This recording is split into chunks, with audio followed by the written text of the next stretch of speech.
Bonjour à tous, prenons un instant aujourd'hui pour continuer à lire et méditer le volume 17 du Livre du Ciel de Louisa Picaretta. Au nom du Père qui me crée, du Fils qui me sauve et de l'Esprit Saint qui me sanctifie. Amen.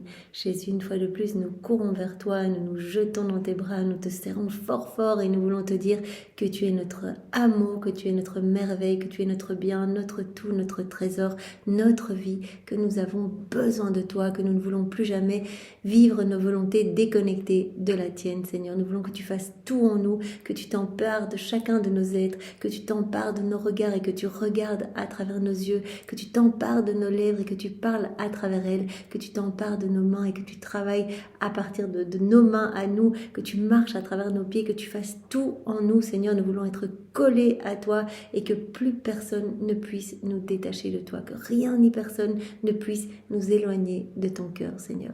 Oui, Seigneur, donne-nous ta divine volonté comme vie, que celle-ci puisse être opérante et agissante à partir de chacune de nos humanités. Divine volonté, viens tout faire en nous. Seigneur, maintenant, dispose nos cœurs et nos intelligences pour que nous puissions accueillir et comprendre toutes ces vérités que tu veux nous donner aujourd'hui, que nous puissions le faire avec ta sagesse et ta compréhension à toi. Enveloppe-nous de ta lumière, mets ton adorable cœur à la place de nos cœurs et envoie sur chacun de nous ton Esprit Saint. Viens, Esprit Saint, viens, par la puissante intercession du cœur immaculé de Marie, ton épouse bien-aimée. Viens, Esprit d'amour, Esprit de feu, Esprit de force, Esprit de lumière, Esprit de vérité, Esprit de sainteté. Nous t'attendons, viens, par la puissante intercession du cœur immaculé de Marie, ton épouse bien-aimée. Viens, Esprit Saint, viens, par la puissante intercession du cœur immaculé de Marie, ton épouse bien-aimée. Et maman chérie, c'est toujours dans tes bras que nous voulons commencer toutes ces méditations. Bénis-nous, maman. Viens et entrelace tous nos actes à tes actes, à ceux de Jésus. Synchronise nos cœurs à ton cœur et à celui de Jésus. Et vraiment, donne-nous ta maternité, maman, que nous puissions bien nous occuper de notre amour. Comme toi, tu t'en occupes si bien. Que nous puissions vraiment l'aimer avec cet amour de maman. Que nous puissions consoler notre Jésus, l'abreuver, lui donner tout ce que les autres ne lui donnent pas. Maman, nous te demandons de nous brûler par la flamme, le feu, cette flamme brûlante de ton cœur immaculé, que nos volontés propres soient consumées totalement en cendres. Et nous te supplions encore aujourd'hui de prendre nos volontés et de les attacher avec la tienne au pied du trône de l'Éternel pour que nous n'ayons qu'une seule volonté, celle de Dieu, celle de ton adorable Fils qui t'a dominé, qui a tout régi en toi. Voilà, Marie, nous voulons vraiment devenir tes enfants, vraiment tes enfants, et nous voulons être tes copies. Donc vraiment, fais de nous tes fidèles copies, maman. Donc voilà, nous sommes dans le volume 17, chapitre 1, Viens vivre dans ma volonté. Titre 1, Jésus nous parle de l'âme qui vit dans sa volonté. Alors il nous a dit les jours précédents, en 2 mots, donc l'âme qui vit en moi, elle englobe tout va être centralisé en elle, évidemment, la divine volonté est la source de tous les biens, de tous les bienfaits, d'absolument tout, donc on va tout centraliser en nous et on va pouvoir donner ce parfait retour d'amour, donc on va avoir la capacité de tout recevoir et de tout donner, tout recevoir et tout donner, rentrer dans cette dynamique d'amour.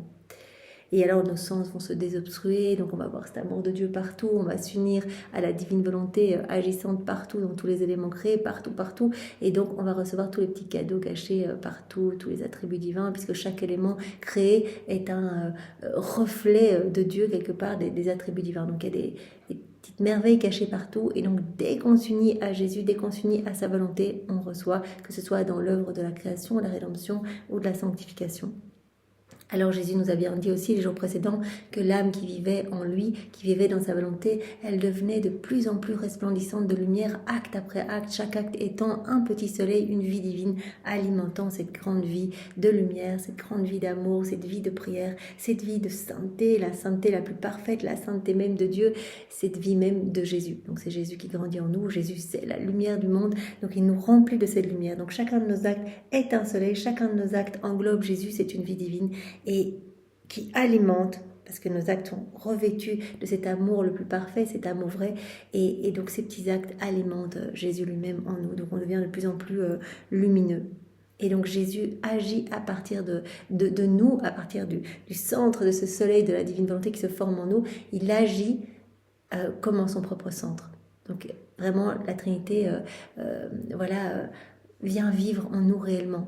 C'est pas une présence mystique comme dans les âmes en état de grâce. La Trinité est véritablement établie et elle agit à partir de nos humanités de la même façon que si elle agissait à partir du ciel. Donc nos actes deviennent divins, éternels et prennent cette empreinte divine. Alors Jésus nous a dit également que l'âme qui vivait en lui, elle agissait continuellement. Donc on va être pris dans ce mouvement. Voilà, qu'on le veuille ou non, on rentre dans la divine volonté, on va commencer à lire, toutes ces vérités vont alimenter notre soif de faire des actes. Au début, ça va nous être un petit peu difficile, on va devoir y penser, etc., de faire nos actes, nos rondes. Et puis en fait, après, tout va se mettre de manière spontanée. Jésus va nous donner sa propre spontanéité, puisqu'il grandit en nous. Lui, il n'y avait rien de forcé, son amour n'a jamais été forcé, tout était spontané. Donc cette spontanéité va jaillir et il va nous être de plus en plus facile d'aimer, de mettre nos je t'aime partout. Enfin, on va ressentir, on va être pris dans ce mouvement. Il n'y aura pas d'autre façon de faire que de dire tout le temps je t'aime, je t'adore, je te loue, je te bénis, mais on va voir cet amour de plus en plus qui nous bombarde et on voudra tout le temps y répondre, tout le temps, et on voudra réparer pour tous ceux qui n'y répondent pas parce qu'on aime de plus en plus Jésus. C'est vraiment cette intimité qui se tisse de plus en plus entre nous. Et donc Jésus avait dit, ces âmes-là, elles vont acquérir ma sainteté à moi. Donc elles vont vraiment grandir à ma ressemblance. Donc ma sainteté, elle est associée vraiment à cet acte continu de la divine volonté toujours agissante. La divine volonté qui est ce mouvement incessant. C'est un mouvement continuel. Donc on va être pris dans ce mouvement. On va se sentir tout le temps poussé à mettre notre amour, à faire nos rondes, à bénir au nom de tous, à réparer, etc. Alors Jésus nous a dit aussi, l'âme qui vit dans ma volonté, elle est inséparable de moi. C'est ce qu'on va d'ailleurs approfondir aujourd'hui. Donc Jésus avait juste dit dans ce petit passage, comme la terre et l'eau ont besoin l'un de l'autre, eh bien nous avons besoin l'un de l'autre. C'est-à-dire que moi, cette âme, elle va me glorifier continuellement, elle va s'occuper de moi, elle va réparer, etc. pour moi. Et moi, je vais m'occuper de cette âme complètement. Elle va vivre vraiment dans cette abondance. Donc à cette occasion, il avait donné 2 exemples. Donc l'âme qui vit dans la divine volonté va être comme le poisson de la mer de ma divine volonté. Donc les poissons, ils forment vraiment la noblesse, la richesse de la mer, et la mer s'occupe de tout pour les poissons. Voilà, donc les poissons, ils ont qu'à ouvrir la bouche et ils reçoivent leur nourriture. S'ils veulent dormir, la mer leur fournit le plus doux lit, etc. Et Jésus avait donné un autre exemple, l'âme qui vit en moi, donc qui vit vraiment dans cette proximité avec moi, va être comme la semence ou la fleur ou le fruit de la terre de ma volonté. C'est-à-dire que les ornements de la terre, les fleurs, etc., vont glorifier la terre, quelque part, vont honorer la terre, et la terre va tout leur fournir, tous les nutriments. Et à cette occasion, Jésus nous avait bien rappelé qu'on doit rester unis à lui. Si on se décroche de lui, c'est comme une fleur qu'on décroche de la terre, elle va faner, on va en profiter une semaine, et puis hop, ça finira à la poubelle. Donc Jésus veut qu'on reste unis à lui pour qu'on soit continuellement alimenté de sa vie, en fait, que ce soit sa vie qui coule en nous, comme cette sève divine, ces humeurs divines. Voilà, tout comme les rayons du soleil, ils doivent être attachés à cette sphère lumineuse. Si ces rayons se décrochent de la sphère lumineuse, ils vont s'éteindre. Ou comme une branche doit être accrochée au tronc pour être alimentée de cette sève, en fait. Si on casse une branche, c'est terminé, ça va devenir du petit bois sec. Donc, restons accrochés à Jésus, et c'est lui qui va tout nous fournir avec son amour jaloux. C'est lui qui va s'occuper de nous, c'est lui qui va mettre en fuite les forces obscures, les démons, etc. Alors on a vu dans la vidéo précédente, l'âme qui vit en moi, par ses actes, elle va me procurer du repos, elle va m'apaiser, elle va me soulager, elle va former comme un appui pour moi. On se rappelle Jésus qui s'appuyait comme ça dans le cœur de Louisa, il y avait comme un gros appui, et s'appuyait comme ça. Elle avait compris que c'était avec ses actes qu'elle avait offert ce repos à Jésus. Et Jésus va nous offrir le plus doux repos dans son cœur aussi. On se rappelle Saint Jean qui s'est reposé sur le cœur de Jésus. Et vraiment, il a dit, venez dans mon cœur si vous voulez devenir saint, etc. Donc, il va nous offrir ce doux repos en lui. C'est terriblement reposant de pouvoir se dire on est comme des gros bébés et on se laisse faire. En fait, c'est Jésus qui fait tout en nous, et on n'a même pas à réfléchir comment on doit agir, on le laisse faire. En fait, on dit Jésus, c'est toi, c'est toi, c'est toi, c'est toi. Ça va être notre seule occupation de dire là, c'est pas moi qui fais, c'est toi. Je te laisse le lead complet, Seigneur, et on verra comment les choses vont vraiment se mettre facilement. Voilà, si on laisse Jésus tout faire en nous, cela va vraiment être conforme à sa sainte volonté, puisque c'est lui qui va vraiment rendre toute lumière en nous. Voilà. Alors Jésus avait fait aussi la différence entre l'âme qui vit dans sa volonté et l'âme qui est résignée à sa volonté, qui fait sa volonté. Cette grande différence, soit on vit dans la circonférence du soleil, voilà, on profite des effets du soleil, soit on vit dans le soleil, dans cette sphère lumineuse, et on est nous-mêmes soleil, quoi. On est nous-mêmes nous-mêmes lumière. Donc soit on est à l'extérieur de cette mer de lumière, soit on est à l'intérieur et c'est Jésus qui agit en nous. Soit on agit comme des serviteurs, on fait la volonté de Dieu, on regarde ce que fait Jésus, on essaie de l'imiter, on essaie de lui plaire comme ça et on reçoit beaucoup de grâce pour. Soit on est dans cette mer et c'est Jésus qui fait en nous. Donc on n'a plus d'efforts quelque part à faire pour l'exercice des vertus, etc. On doit tout lâcher et c'est Jésus qui prend les commandes. Voilà, donc l'âme qui vit dans ma volonté, elle règne, elle possède. Il n'y a pas deux volontés comme l'âme qui fait ma volonté. Jésus nous avait dit, il y a deux volontés, il y a la mienne et la sienne. Et donc elle ressent toujours le poids de sa volonté qui la tire comme ça. Et donc elle va être agitée comme un roseau par le vent. Et puis il y aura aussi des intermittences. Voilà, elle va faire ma volonté, et puis parfois elle ne sera pas en situation de la faire si personne ne la met sous obéissance ou ne la met en condition pour exercer sa patience, etc. Tandis que la sainteté dans la divine volonté, il n'y a pas d'intermittence. Jésus a dit, dans ma volonté, c'est un port sans rivage, sans port. L'âme est totalement et continuellement en mouvement. Elle agit avec une seule volonté, la mienne. Entre nous, il n'y a qu'une seule volonté, une seule vie. Elle veut ce qu'on veut, en fait. Voilà, alors là, Jésus nous avait dit aussi, elle doit, si elle veut vivre dans notre volonté, elle doit complètement perdre ses droits. Donc on doit mourir à nous-mêmes. Si on est plein de nous-mêmes, qu'on a plein d'affection, de désirs, etc., ben, il n'y aura pas la place pour Jésus. Jésus dit, vous devez tout perdre. Vous devez tout couler en moi, en fait. Vous devez couler vos respirations, vos désirs, vos pensées, vos affections. Tout doit être régi par ma divine volonté.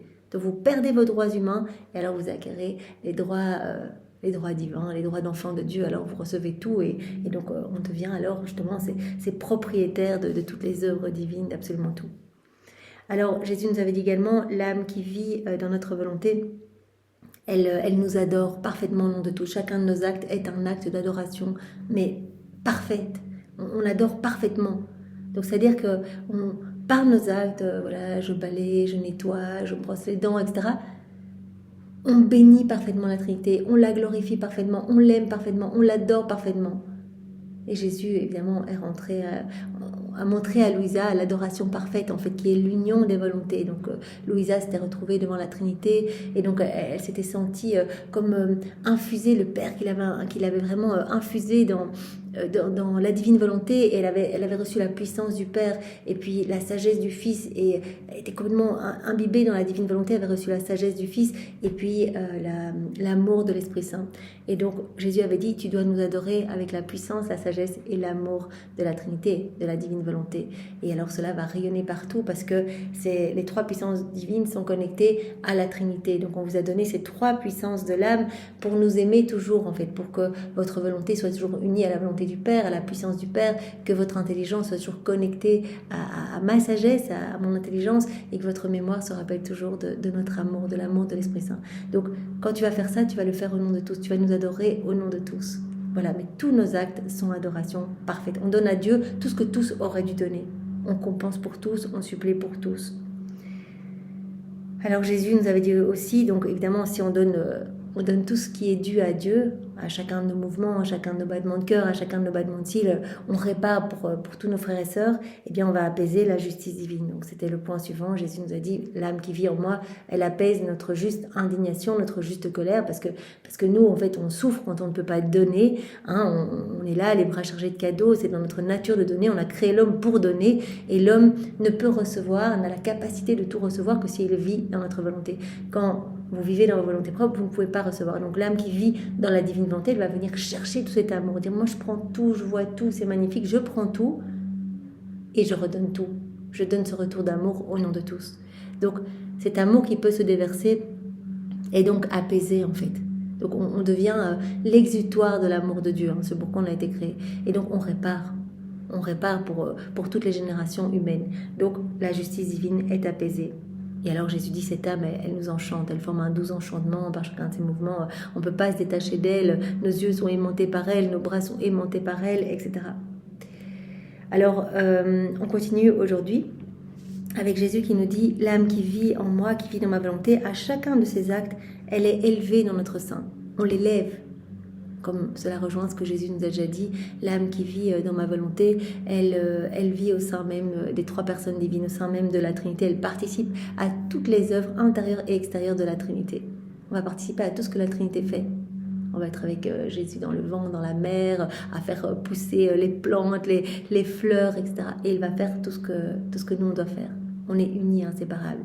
Donc l'âme qui vit en moi, eh bien, voilà, elle va être élevée, elle va être spiritualisée, elle va être divinisée. Donc c'est à la page 61, à la date du 27 janvier 1925.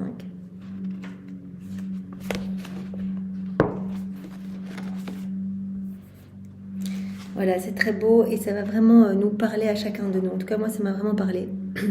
Alors que je me fusionnais dans la divine volonté, je me disais, avant quand je me fusionnais dans la sainte et suprême volonté, Jésus était avec moi et c'était avec lui que j'entrais en elle. Jésus, au début, il a dit de manière pédagogique, expliquer à Louisa comment faire. Donc il prenait Louisa par la main et dit, voilà, hop, maintenant on se plonge dans la divine volonté, on va faire les rondes ensemble, etc.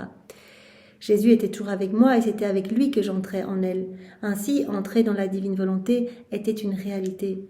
Maintenant, je ne vois pas Jésus et je ne sais pas si j'entre ou n'entre pas dans la volonté éternelle. Elle dit, je le dis, mais je ne sais pas si j'y entre vraiment. Et donc, ça peut nous éclairer à nous. On se dit, mais Seigneur, je fais ça dans ta divine volonté, je lave mes carreaux dans ta divine volonté, je vais travailler, je conduis, je respire dans ta divine volonté. Qu'est-ce qui se passe ? On ne voit pas, on avance dans la foi. On ne voit pas si on y est vraiment. On se dit, mais est-ce que ce n'est pas une formule théorique ? Est-ce que vraiment mes actes deviennent divins ? C'est une question qu'en tout cas moi je me suis posée. Je me dis, mais est-ce que vraiment là maintenant c'est Jésus qui agit en moi ? Enfin voilà. Donc c'est vraiment très bien parce que Jésus se sert toujours de Louisa pour nous répondre. Il a vu nos interrogations à travers les siècles, il nous connaît par cœur. Donc vraiment il a voulu nous répondre à nous maintenant et aux âmes après nous, etc. par Louisa en autorisant ce genre de questionnement en elle. En fait c'est pour nous. Voilà. Entrer dans la divine volonté, avant c'était une réalité parce que tu le faisais avec moi, maintenant je ne te vois pas et je ne sais pas si j'entre ou n'entre pas dans la volonté éternelle. J'ai plutôt le sentiment qu'il s'agit d'une leçon apprise par cœur ou d'une manière de parler. C'est pas une manière de parler, j'entre dans ta volonté Seigneur et je fais ça dans ta divine volonté. Est-ce que j'y suis vraiment ? Est-ce que vraiment ça ébranle le ciel et la terre ? Est-ce que, voilà. Pendant que je réfléchissais ainsi, mon aimable Jésus bougea en moi et prenant une de mes mains, il m'éleva haut dans les airs et me dit « Ma fille, tu dois savoir que même si tu ne me vois pas, chaque fois que tu te fusionnes dans ma volonté, moi, dans ton intérieur, je t'élève bien haut d'une main. Et du ciel, je te tends mon autre main pour prendre ton autre main ainsi afin de t'élever dans notre sein. » Donc Jésus est dans l'intérieur de Louisa, dans son cœur, et dit chaque fois que tu te fusionnes, moi avec une main je t'élève, et avec mon autre main je t'attrape pour t'élever dans le ciel, pour t'élever dans notre sein, dans notre volonté infinie. Donc chaque fois que tu le fais, Seigneur, je me fusionne dans ta divine volonté pour dormir, pour passer cette nuit, pour prier, pour vivre cette messe, etc. Voilà ce qui se passe.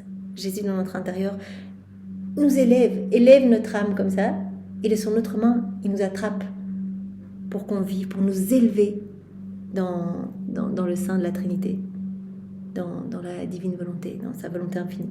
Ainsi, tu es entre mes mains et dans mes bras. C'est à Louisa, il nous le dit à nous aussi. Donc c'est pas une leçon apprise par cœur, c'est pas une manière de parler comme ça. Voilà ce qui se passe quand on dit Seigneur, je me fusionne dans ta volonté. Il est en nous, il nous élève directement d'une main, de l'autre main, il vient nous chercher, il nous attrape pour vraiment nous élever, pour nous spiritualiser et pour nous élever dans son sein divin, dans sa divine volonté. Donc on est entre ses bras, on est entre ses mains. Donc on peut vraiment imaginer ça. Chaque fois qu'on fait un acte dans la divine volonté, c'est ce qui se passe. Alors on continue. L'âme qui vit en moi, elle me laisse régner en maître et me soulage des blessures des autres. Donc cela rejoint un petit peu tout ce qu'on a déjà vu dans les volumes précédents, tout ce qu'on verra encore. Jésus nous le dit tout le temps. Quand on vit dans la divine volonté, en fait, c'est Jésus, la divine volonté. Donc on le laisse tout faire en nous, en fait. On lui dit, Seigneur, c'est toi qui as les pleines commandes de ma vie, c'est toi, tu peux faire ce que tu veux. Donc on lui laisse le champ libre, donc il peut créer, il peut continuer son œuvre de création, il peut semer dans notre âme, il peut récolter. Il a dit, je suis le divin semeur, divin agriculteur, divin architecte, divin tout, divin potier. Et donc je peux agir. Vous me laissez cette autorisation d'agir quand vous vivez dans ma volonté. Donc je suis heureux et donc je peux me reposer dans mes créations, je peux me reposer dans ma vie en vous. Je peux me reposer dans tout ce que j'opère de beau en vous. Sinon je suis épuisée, je cherche à trouver des stratagèmes pour vous ramener à mon cœur, etc. L'âme qui vit dans ma volonté, elle m'offre du repos.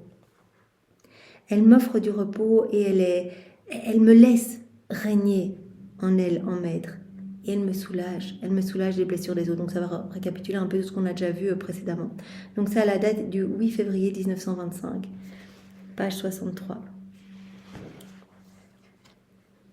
Ce matin, mon doux Jésus s'est rendu visible. Il était dans un tel état de souffrance que ma pauvre âme se sentit consumée de compassion. Tous ses membres étaient disloqués. Ses blessures étaient si profondes et douloureuses qu'il gémissait et se contorsionnait. Il se plaça près de moi comme s'il voulait me faire participer à ses souffrances. À simplement le regarder, j'ai senti que sa douleur se reflétait en moi. Gardons nos yeux sur Jésus, on apaise ses souffrances. Voilà, quand on est tout notre être qui tend vers lui. Jésus, je t'aime et voilà, je vois que tu es malheureux dans les cœurs qui t'écrasent, qui ne pensent pas à toi, etc. Je ne veux pas penser à moi si quelqu'un m'offense, etc. Je veux penser à toi en premier. Je te regarde et je partage tes peines. Seigneur, je veux tout partager avec toi. Toute bonté, Jésus me dit, ma fille, je n'en peux plus. Touche mes plaies endolories pour les adoucir. Couvre-les de tes baisers d'amour afin que ton amour puisse amoindrir mes convulsions.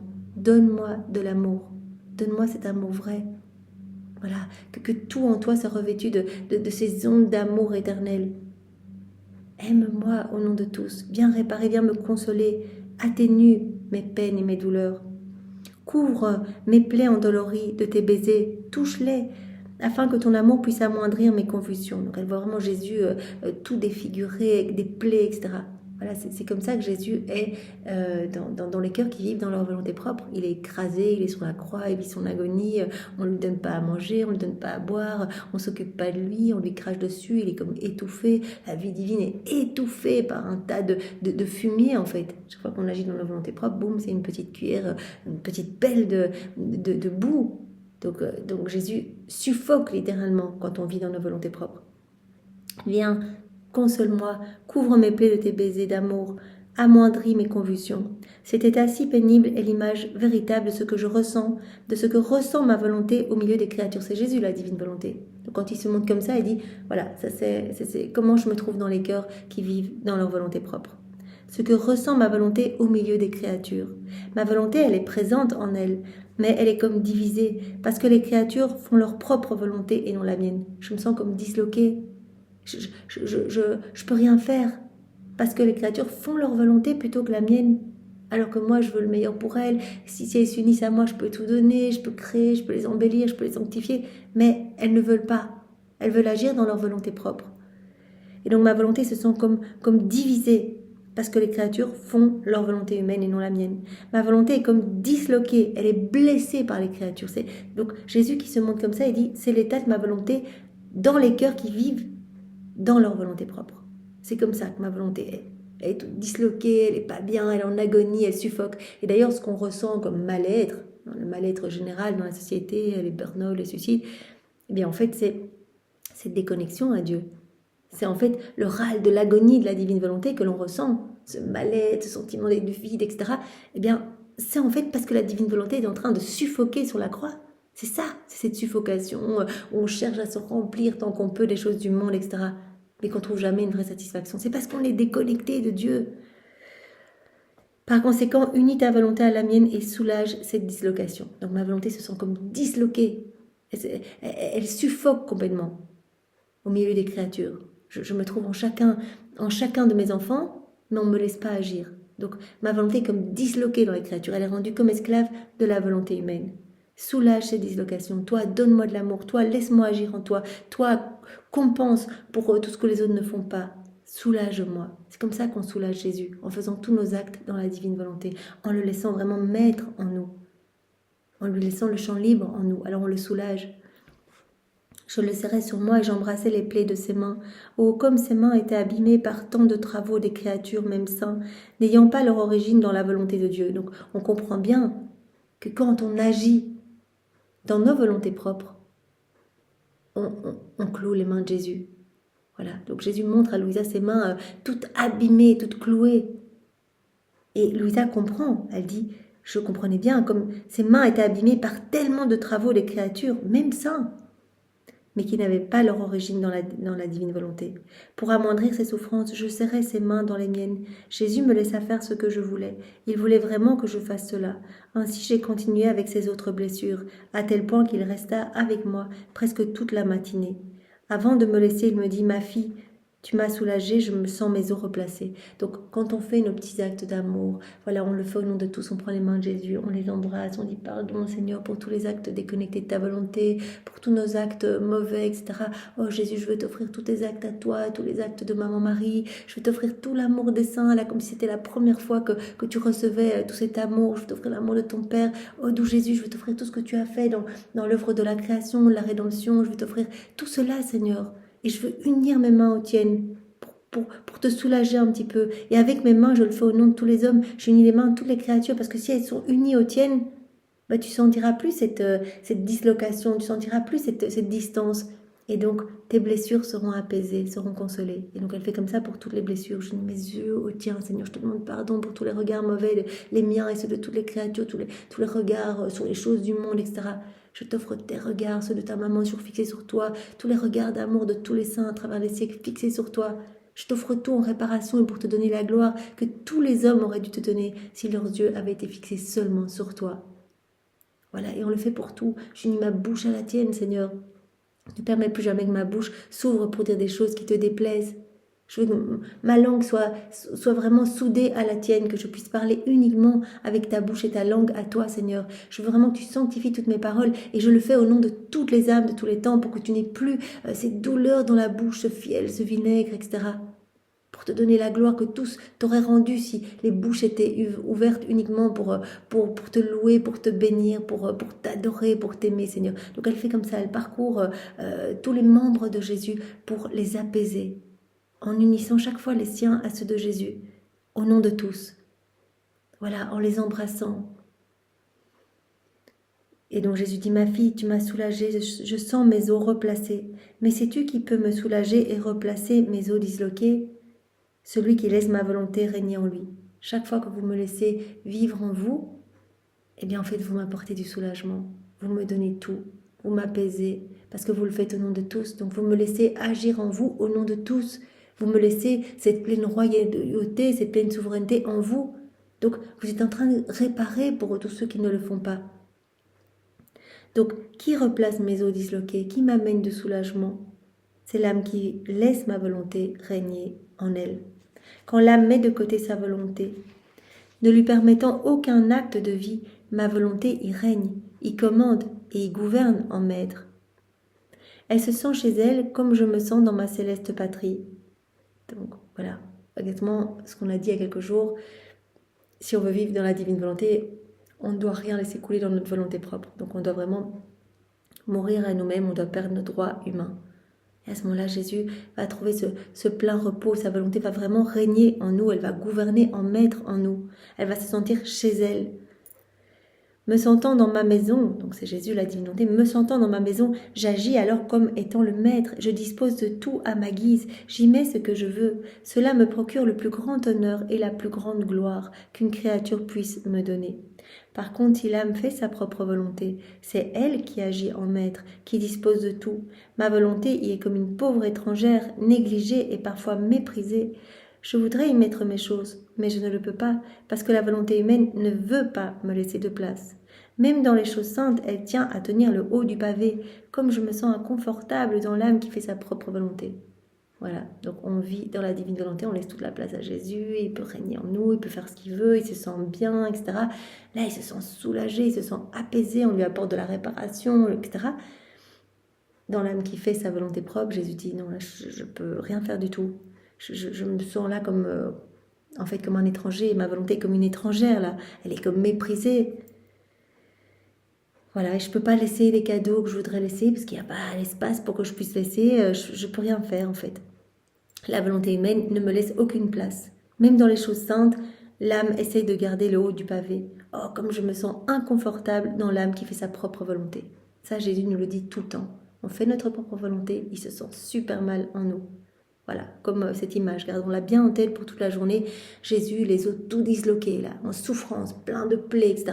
Quand on fait nos volontés propres, c'est comme ça qu'il est dans notre cœur. Mais occupons-nous de Jésus, soulageons-le.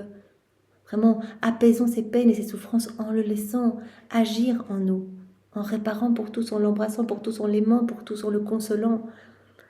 Comme je me sens inconfortable dans l'âme qui fait sa propre volonté. C'est comme pour un père qui va rendre visite à un de ses enfants éloignés, ou comme un ami qui va visiter un autre ami. Il frappe, et bien que la porte lui soit ouverte, il est reçu froidement. On le laisse attendre à l'entrée. On ne lui prépare aucun repas, aucun lit ne lui est offert pour se reposer. On lui refuse de partager ses joies et ses peines. Quel affront, quelle peine pour ce père ou cet ami. S'il a apporté des trésors à donner, il ne laisse rien et s'en retourne le cœur brisé. Jésus dit, c'est comme ça, quand vous agissez dans vos volontés propres, c'est comme si voilà, vous receviez quelqu'un, un ami très cher ou un parent, etc., qui viendrait chez vous, et en fait, vous le laissez à la porte, vous vous en occupez même pas, vous lui parlez pas, vous lui offrez même pas un verre, vous lui offrez pas un lit pour se reposer, on le laisse là dans un petit coin, on le regarde de haut, etc. C'est ça. Jésus dit, c'est comme ça que je me sens. Je suis les bras chargés de cadeaux, il n'y a personne qui m'accueille, on veut pas m'accueillir en fait. Et donc c'est comme ce père là qui viendrait, voilà, après une longue route, etc. Les bras chargés de cadeaux, finalement il repartira avec ses trésors. Il ne laisse rien et s'en retourne le cœur brisé. Ça pourrait aussi être le contraire. Dès que la personne arrive, on se met en fête, on prépare le meilleur des repas, le plus doux des lits, et on fait du visiteur le seigneur de toute la maison et de soi-même. N'est-ce pas là l'honneur, l'amour, le respect et la soumission les plus grands qui puissent être offerts à un père ou un ami ? Et combien de belles et bonnes choses le visiteur ne laissera-t-il pas à celui qui le reçoit de cette façon pour le remercier de sa si grande générosité ? Par contre, si on l'accueille, là c'est toujours cette comparaison par rapport à la divine volonté, si on laisse Jésus tout faire en nous, on l'accueille, on l'aime, on dit mais t'es notre chéri, c'est toi qui vas prendre le lead de notre vie, on veut que tu fasses tout en nous, viens te reposer dans mon cœur Seigneur, je veux te nourrir, je veux t'embrasser, je veux te consoler, je veux m'occuper de toutes tes plaies, je veux sans cesse garder les yeux sur toi et m'occuper de toi. Voilà. Alors combien de belles et bonnes choses dans cet exemple, le visiteur ne laisserait-il pas à celui qui le reçoit de cette façon pour le remercier de sa si grande générosité ? Si dans l'ordre des choses, dans l'ordre naturel des choses, voilà, on accueille quelqu'un et qu'on l'accueille super bien, etc., bien il va se sentir aimé, il va laisser ses cadeaux, etc. Donc il en va ainsi pour ma volonté. Elle vient du ciel pour résider dans les âmes, mais au lieu de me laisser être le maître, on me traite comme un étranger et un démuni. Quand on vit dans nos volontés propres, on écrase Jésus. Voilà, on écrase sa vie divine, on ne veut pas, on agit tout seul. On me traite comme un étranger, comme un démuni. On ne me parle pas, on me laisse là, on m'étouffe, on me donne rien à manger, on me donne rien à boire, etc. Mais ma volonté ne s'en va pas. Bien qu'on me traite comme un étranger, je reste là, dans l'attente, afin de donner aux âmes mes biens, mes grâces et ma sainteté. Donc je ne peux donner que si vous vivez dans ma volonté. Donc je suis là, les bras chargés de cadeaux, et j'attends. J'attends que vous m'aimiez en fait. Je veux être dans ces échanges d'amour avec vous. Ouvrez votre cœur, accueillez-moi. Donnez-moi votre oui, je pourrai tout vous donner, on sera heureux ensemble. Quel bonheur on va partager ensemble, on fera tout. Et tous vos actes seront magnifiques. Tous vos actes nous feront plaisir, nous glorifieront. Bien qu'on me traite comme un étranger, je suis là, je reste là, dans l'attente, afin de donner aux âmes mes biens, mes grâces et ma sainteté. Jésus qui veut nous donner sa sainteté, qui attend même s'il est écrasé dans les cœurs. Il attend qu'on lui donne notre oui, qu'on se décide à vivre dans sa volonté. Donc on ne doit pas se dire « Ah, mais je ne mérite pas du tout ce don, etc. » Non, c'est pour tout le monde, Jésus attend. Il n'en peut plus, il attend dans nos cœurs. Donc il est impatient, même si on est misérable, c'est lui qui va nous purifier. Je suis là dans l'attente de pouvoir donner mes dons, mes grâces et ma sainteté. Mais s'il vous plaît, jetez-vous dans mes bras, unissez-vous à moi. D'ailleurs, dans le volume 33, il y a ce passage magnifique où c'est Jésus qui dit viens te jeter dans mes bras. À chaque fois qu'en fait tu fais un acte dans la divine volonté, tu te jettes dans mes bras. Et donc moi, quand tu te jettes dans mes bras, je te donne encore plus. Le ciel s'ouvre au-dessus de ta tête. Et tu deviens un canal de grâce pour tous tes frères et sœurs aussi. Voilà, là on continue avec encore un autre point. L'âme qui vit en moi, donc elle est inséparable de moi. Donc ça, c'est ce que Jésus nous dit tout le temps. Dans chaque volume, il y a chaque fois un point. L'âme qui vit en moi, elle est inséparable de moi. Jésus veut vraiment nous montrer que c'est pas parce qu'on n'est pas vraiment dans une prière, une vraie dévotion, etc., qu'on n'est pas avec lui. Dans nos petits actes du quotidien, tout devient prière dans la divine volonté. On est inséparable de lui. On n'a pas à craindre de se dire « Ah là, j'ai quitté l'église, maintenant je retourne dans le monde, donc je suis plus avec Jésus. » Non, on fait tout avec Jésus. Je vais m'occuper de mes enfants avec toi, Jésus. Je vais cuisiner avec toi. On fait tout ensemble. C'est toi qui fais tout à travers moi. Donc, on est dans cette inséparabilité. Donc, le premier passage se trouve à la date du 26 avril 1925. Donc, c'est à la page 84.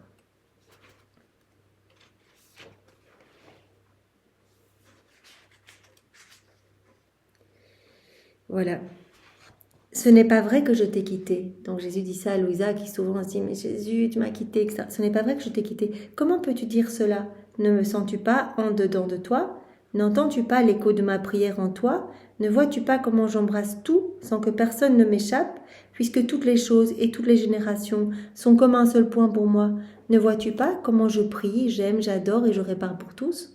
Moi, je suis en toi et j'englobe tout et j'embrasse tout et je prie en toi au nom de tous, etc. C'est moi qui fais ça en toi. Et toi, tu te fais l'écho de ma prière. Quand tu es pris dans ce mouvement continuel de dire je t'aime, je t'adore, de faire tes rondes, etc. Mais en fait, tu es dans l'écho de ma prière. Tu es pris dans ce mouvement incessant de ma volonté. C'est moi la divine volonté. C'est moi qui suis en toi. Et toi, en écho à ma prière, tu te sens comme si tu avais toutes les personnes et toutes les choses en ton pouvoir. Et tu répètes tout ce que je fais. Toi, tu es la répétitrice de ce que je fais, en fait. Tu te fais l'écho de ma prière. Mais je suis en toi. Si toi, tu es tout le temps en train de mettre tes actes d'adoration partout, de réparer, etc., que tu penses à moi sans cesse, que tu rencontres ma divine volonté dans toute la création, que tu unis tes actes aux siens pour que tes actes et les siens ne fassent qu'un, etc., mais c'est un signe que je suis en toi, que je suis là. C'est moi la divine volonté, c'est moi qui te pousse à être continuellement vraiment dans ce mouvement d'amour, en fait. En écho à ma prière, tu te sens comme si tu avais toutes les personnes et toutes les choses en ton pouvoir et tu répètes tout ce que je fais. Crois-tu faire cela par tes propres forces? Ah non, non, c'est moi qui suis en toi. C'est ma volonté qui te fait tenir toutes les personnes et toutes les choses comme en ton pouvoir et qui poursuit sa course dans ton âme. C'est ma volonté qui te fait avoir tout, qui te présente tous ses actes pour que tu y mettes tes je t'aime, etc. Jésus avait dit à Louisa tant de fois, ne t'inquiète pas, elle dit, mais comment je vais faire pour englober toutes les générations humaines, pour refaire les actes de tous mes frères et sœurs, comment je vais faire? Jésus avait dit, c'est ma volonté qui va te présenter ces actes, il t'aura plus qu'à mettre tes je t'aime, donc t'inquiète pas, si tu es prise dans ce mouvement continuel, c'est que je suis en toi. C'est moi la divine volonté. Donc on est inséparables. C'est moi qui suis en toi. C'est ma volonté qui te fait tenir toutes les personnes et toutes les choses comme en ton pouvoir et qui poursuit sa course dans ton âme. Et voudrais-tu que des choses soient en dehors de ma volonté? Pourquoi as-tu peur que je puisse te quitter? Ne sais-tu pas que le signe le plus sûr que je réside en toi, c'est que ma volonté a sa place d'honneur en toi? Ma volonté règne en toi, elle a sa place d'honneur en toi, elle est souveraine en toi. Si ma volonté est là, c'est moi la divine volonté, donc je suis là. Quand on fait nos actes, c'est la Trinité qui s'établit en nous. Je réside en toi. Ne sais-tu pas que le signe le plus sûr que je réside en toi est que ma volonté a sa place d'honneur en toi, qu'elle te domine et qu'elle fait de toi ce qu'elle veut? Moi et ma volonté, on est inséparables. C'est pour ça que Jésus dit c'est moi la divine volonté, parce que moi et ma volonté, on est inséparables. Et ma volonté rend inséparable de moi quiconque se laisse dominer par elle. Donc, tu fais tout dans la divine volonté, tu te laisses régir par ma divine volonté, automatiquement tu es inséparable de moi, parce que moi et ma volonté, on est inséparables. Voilà. Donc l'âme qui vit en moi est inséparable de moi, avec comme deuxième passage maintenant, celui se trouvant à la date du 30 mai 1925.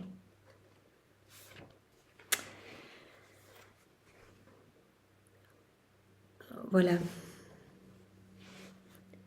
Je me sentais oppressée à cause de la perte de mon adorable Jésus, que je soupirais après son retour. Je l'appelais avec mon cœur, ma voix et mes pensées, qui à cause de ma privation de lui étaient très actifs. Seigneur, comme sont longues les nuits sans Jésus, alors que quand je suis avec lui, elles s'écoulent comme une simple respiration. Je disais, mon amour, viens, ne me laisse pas, je suis trop petite, j'ai besoin de toi. Tu sais combien ma petitesse ne peut se passer de toi. Pourtant tu me laisses, oh reviens, reviens Jésus. À ce moment, il se montra sous la forme d'un petit enfant. Il mit un bras autour de mon cou et de sa tête frappa à répétition le milieu de ma poitrine, si fortement que j'eus l'impression qu'elle allait se briser. Alors j'eus peur et je me suis mise à trembler. D'une voix à la fois forte et gentille, il me dit « Ma fille, mais ne crains pas, c'est moi, je ne te laisse pas. » C'est un peu comme pour la réveiller. « Coucou, je suis là, je vis en toi, tout le temps, je suis inséparable de ma volonté. Comme c'est ma volonté qui régit tout en toi, je suis là. » Donc vraiment, il se montre comme un petit enfant là qui frappe le milieu de la poitrine de Louisa, mais voilà, fortement. Vraiment comme pour lui dire, voilà, je te l'ai dit tant de fois, je suis là, c'est moi la divine volonté. Voilà. Ma fille ne craint pas. Donc d'une voix à la fois forte et gentille, il me dit, ma fille ne craint pas, c'est moi, je ne te laisse pas. Comment pourrais-je te laisser? La vie dans ma volonté rend l'âme inséparable de moi. Ma vie est pour elle plus que l'âme pour le corps. Donc ma vie est pour cette âme, tout abandonné entre mes bras, plus que l'âme est pour le corps. Hein. S'il n'y a pas d'âme, il n'y a pas de vie, le corps il meurt, il se putréfie, il tombe en poussière. Donc ma vie est pour toi, plus que l'âme est pour le corps. Comme sans son âme, le corps devient poussière parce qu'il n'a pas la vie qui le soutient, ainsi sans ma vie en toi, tu serais vide de tous les actes de ma volonté effectués en toi, et tu n'entendrais plus ma voix dans les profondeurs de ton âme, te murmurer la manière d'accomplir ta mission dans ma volonté. Tu n'entendrais plus ma voix, tu te sentirais plus poussé à faire tes actes, à faire tes rondes, si tu n'avais pas ma vie divine en toi. Sans ma vie en toi, tu n'entendrais pas non plus ma voix te parler dans les profondeurs de ton âme et te murmurer la manière de faire, d'accomplir ta mission dans ma volonté. Donc, tu as ma vie en toi. Je suis là, on est inséparables. Ma vie est pour l'âme qui vit dans ma volonté. Ma vie est plus que l'âme pour le corps. Comme sans son âme, le corps devient poussière parce qu'il n'a pas la vie qui le soutient. Ainsi, sans ma vie en toi, tu serais vide de tous les actes de ma volonté effectués en toi et tu n'entendrais plus ma voix dans les profondeurs de ton âme, te murmurer la manière d'accomplir ta mission dans ma volonté. S'il y a ma voix en toi, automatiquement, il s'y trouve aussi ma vie qui émet cette voix. Comme il t'est facile de penser que je peux te laisser, je ne peux faire cela. Tu devrais d'abord quitter ma volonté et ce serait seulement après que tu pourrais croire que je t'ai quitté. Cependant, quitter ma volonté serait pour toi difficile, sinon impossible. Donc, Jésus dit bien, je suis inséparable de ma divine volonté, au point tel qu'il dit, je suis ma divine volonté. Donc, si tu laisses ma divine volonté tout régir en toi, je suis là, ma vie est là, c'est ma vie qui grandit en toi. Je suis réellement là et je suis enclos dans chacun de tes actes aussi. Et s'il n'y avait pas ma vie en toi, tu n'entendrais pas ma voix. Donc, je suis inséparable de toi. Je ne peux pas faire cela, me séparer de toi. Tu devrais d'abord quitter ma volonté et ce serait seulement après que tu pourrais croire que je t'ai quitté. Cependant, quitter ma volonté serait pour toi difficile, sinon impossible. Parce que tu as tellement fait des actes dans ma divine volonté que tu t'es enfoncé dans cette mer de lumière. À chaque acte que tu as fait, tu as comme fermé des portes qui auraient pu te ramener dans ta volonté propre et tu en as ouvert d'autres pour vraiment te laisser irradier, illuminer par le soleil de ma divine volonté. Donc au plus on fait des actes, au plus c'est difficile d'en sortir. Pour nous aussi, plus on fait des actes, au plus cette vie d'amour grandit en nous. On ne veut plus jamais faire notre volonté propre déconnectée de la divine volonté. On est comme enchanté par cette divine volonté et on commence à abhorrer, à détester notre volonté seule.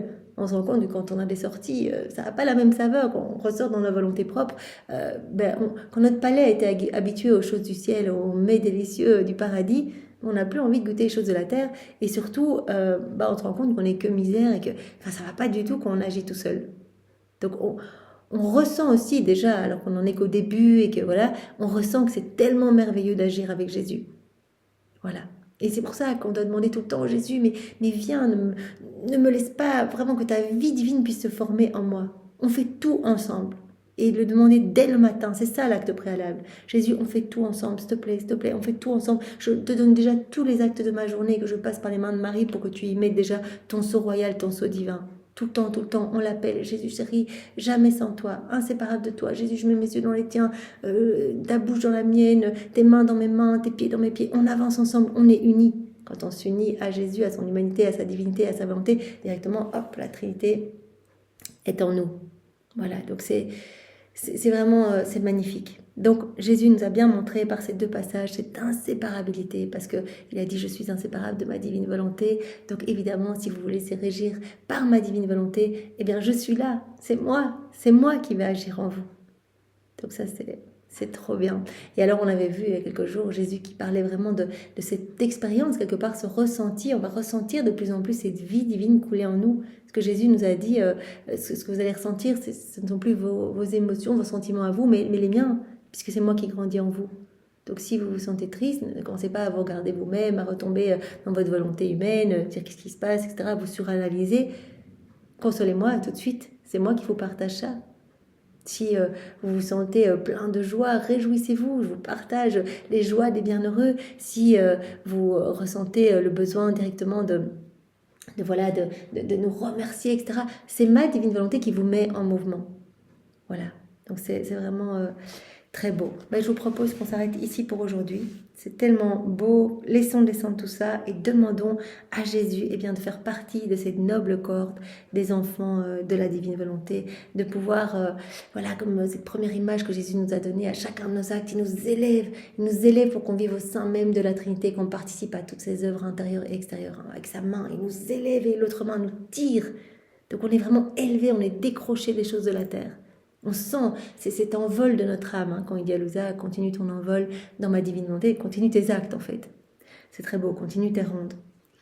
Alors Jésus il nous a rappelé encore aujourd'hui qu'on le soulage quand on vit dans la divine volonté. On l'apaise, tout comme il nous avait dit hier, on apaise sa justice divine. On vient en fait penser toutes ses plaies, on s'occupe de lui.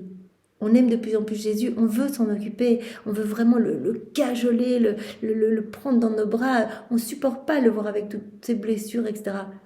Donc voilà, allons consoler Jésus et réparons pour tous ceux qui le martyrisent, qui le bombardent de coups, etc. On fait tous ceux qui n'agissent pas dans la divine volonté. Jésus est là, il l'a dit, je suis triste, je suis écartelé, regarde, tous mes os sont disloqués, etc.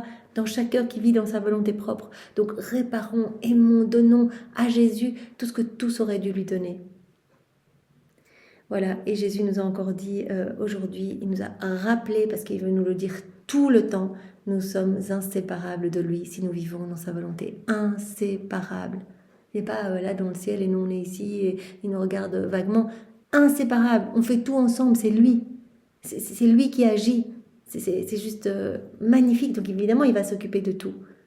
Donc si on se dit, mais oui, telle ou telle personne ne comprend pas, etc., en fait, juste par notre attitude, nous pouvons vraiment laisser Jésus agir en nous. On imagine Jésus quand il était tout près de malades, le simple fait même qu'une personne touche son manteau, elle était guérie, etc. Donc, la présence de Jésus, ces regards qui bouleversent, on voyait les soldats pendant sa passion, qui ne supportaient pas les regards pleins d'amour de Jésus, qui étaient obligés de lui bander les yeux, etc. Donc, si on laisse Jésus investir nos regards, vous imaginez ? On regarde avec ses regards pleins d'amour, avec ses regards divins, on regarde et à travers nos yeux, Jésus va regarder toutes les âmes, il va se passer quelque chose, il y a des grâces qui vont être distribuées, tous les hommes vont se sentir comme poussés à devenir meilleurs et le ciel va être comme poussé à descendre sur la terre. Il y a ça qui se passe au niveau spirituel. C'est tellement beau. Merci Seigneur, sois immensément béni. Nous t'aimons plus que tout. Tu es vraiment notre trésor. Il n'y a pas d'autre mot. Seigneur, merci de nous avoir fait naître après Louisa. Merci d'avoir mis entre nos mains ces écrits du ciel. Merci de nous aider chaque jour à comprendre davantage, à poser tes adorables mains sur nos têtes pour infuser ta lumière, comme tu l'as fait pour les prêtres. Je ne sais pas si on a déjà lu ça ensemble ou pas, mais Jésus qui posait ses mains sur la tête des prêtres. Vraiment, il comprenait les vérités. C'est ce que Jésus fait avec nous, avec sa maman, avec tous les saints qui se réjouissent qu'on rentre dans la divine volonté parce qu'on leur amène des béatitudes nouvelles, etc., joie nouvelle, et ils viennent participer, s'enclore dans tous nos actes, etc. Donc voilà, merci Seigneur pour tout ce que tu opères en nous, tout ce que tu vas encore opérer, et nous ne voulons plus jamais te quitter. Ça, c'est quelque chose de définitif. Tu as notre oui complet, total. Il est dans ta volonté, donc il est immuable. Tu ne peux pas changer. C'est un oui, c'est un oui, c'est un oui. Et vraiment, nous t'offrons toute notre vie jusqu'à nos derniers souffles. Nous t'offrons même notre dernier souffle. Nous t'offrons notre mort, que nous unissons déjà à la tienne, que ce soit un acte parfait de ta divine volonté, Seigneur.